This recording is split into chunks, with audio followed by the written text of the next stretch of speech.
존버스톤TV의 존버스톤입니다. 오늘은 구독자 요청 종목인 세보 MEC에 대해서 분석을 하도록 하겠습니다. 먼저 대표자는 김우영, 김진호 각자 대표 체제이고요. 설립은 1978년에 하였으며 상장은 1996년도에 하였습니다. 꽤나 오래된 기업임을 알 수가 있습니다. 그리고 투자 포인트 몇 가지 말씀을 드리자면 첫 번째로 전년 동기 대비 증가한 실적을 들 수가 있습니다. 세보 MEC는 주거 및 유통, 업무용 시설과 관련된 소방 설비나 반도체, 디스플레이 시설의 클린룸 설비 등을 주로 제조하는 기업입니다. 분기 보고서에 따르면 설비 부문의 매출 비중이 88.08%로 매우 높습니다. 밑에는 분기 보고서에서 가지고 온 표인데요. 먼저 표를 보시면 사업 부분 설비 부문인데 여기 일반 설비, 하이테크 설비로 나눠져 있는데 일반 설비 쪽에는 주거 및 유통, 업무용 시설 등의 공기 조화, 소방 설비 부문이라고 나와 있고 하이테크 설비 쪽은 반도체, 디스플레이 시설의 클린룸 설비 부문이라고 나와 있죠. 여기 88.08%라고 매출액 비중이 나와 있습니다. 참고로 제가 투자 포인트에서 말씀은 드리지 않지만 여기 반도체 관련 클린룸 설비도 하고 있기 때문에 나중에 반도체 관련주로 엮일 가능성도 존재한다고 생각을 하고요. 그리고 여기 위에 보시면 대한민국 유수의 종합건설사와 긴밀히 협력하고 있습니다. 라고 나와 있는 것도 좀 주목할 만하다고 보여집니다. 밑에 보시면 분기 보고서상 손익계산서를 보면 전년 동기 대비 실적이 좋아졌음을 알 수가 있습니다. 비록 매출액은 줄었으나 영업이익과 당기순이익이 증가하였으므로 저는 좋다고 생각을 하는 것이죠. 밑에는 포괄손익계산서인데요. 보시면 누적 기준으로 매출액이 전년 동기에는 4,718억 원에서 2,782억 원으로 좀 줄긴 했습니다. 다만 영업이익은 전년 동기에 약 72억 8천만 원에서 73억 원으로 조금 증가를 하였고 당기순이익도 전년 동기에 65억 원에서 약 80억 원으로 증가를 하였습니다. 그리고 두 번째 투자 포인트는 원자력 발전 관련주라는 점인데요. 기사에 따르면 세보 MEC는 원자력 발전소에 사용되는 배열 회수 보일러 사업을 진행하고 있고 신월성 원자력 1, 2호기 주설비 공사를 수주한 바 있기 때문에 원전 관련주라고 하였습니다. 이 관련 기사를 잠시 보시면 제목이 세보 MEC 원전 산업 호재 속 신월성 원자력 공사 수주 부각이고 이게 2021년 6월 7일자 기사인데요. 내용을 좀 보시면 세보 MEC는 원자력 발전소에 사용되는 HRSG, 이게 배열 회수 보일러라고 합니다. 이런 사업을 진행하고 있고 신월성 원자력 1, 2호기 주설비 공사를 수주한 바 있다 라고 나와 있죠. 또 다른 기사에서는 EU가 차세대 원전에 30년간 680조를 투자한다고 하면서 원전은 탄소 중립 이행의 필수라고 하였습니다. 비록 현재 정부에서는 탈원전 정책이 지속되고 있으나 올해 대선 이후에는 글로벌 트렌드에 따라 원전 관련 정책이 변화할 수 있기 때문에 추후 세보 MEC가 원전 관련주로 부각될 가능성이 존재합니다. 이거 관련 기사를 보시면 제목이 EU 원전 탄소 중립 이행의 필수 문정부 탈원전 요지 부동이라고 나와 있고 이거는 올해 1월 13일자 기사인데요. EU 차세대 원전에 30년간 680조 투자 원전보다 재생에너지 늘리겠다는 정부, 이건 현 정부이고 전문가 원전 K-텍소노미 차기 정부에나 가능할 것이라고 하는데요. 내용을 조금 더 보시면 EU는 지난 2일 원전과 LNG를 그린 텍소노미, 이게 녹색 분류 체계라고 하는데 포함시킨다는 초안을 공개한 바 있다.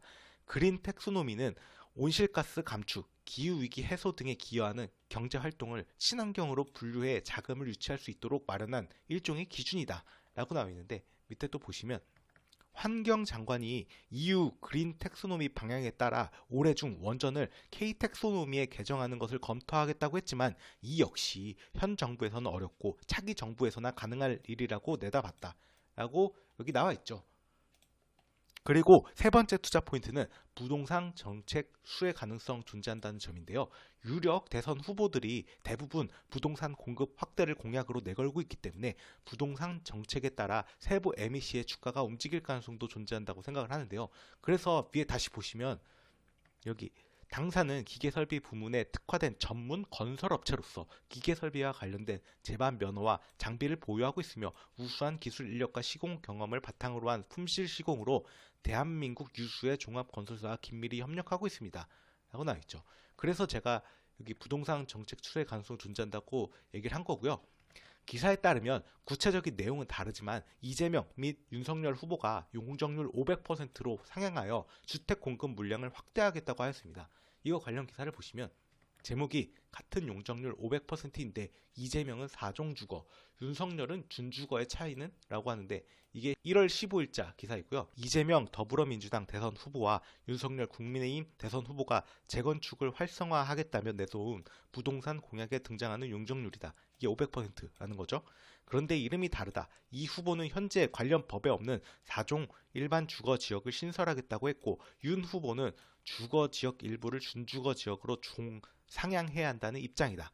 최고 용적률 500%라는 점은 같지만 아파트만 빽빽하게 들어서는 것과 상업 업무 시설이 포함된 주상복합 아파트가 세워진다는 차이가 있다. 어쨌든 간에 아파트 이런 것을 좀 많이 짓겠다라는 것은 동일하죠.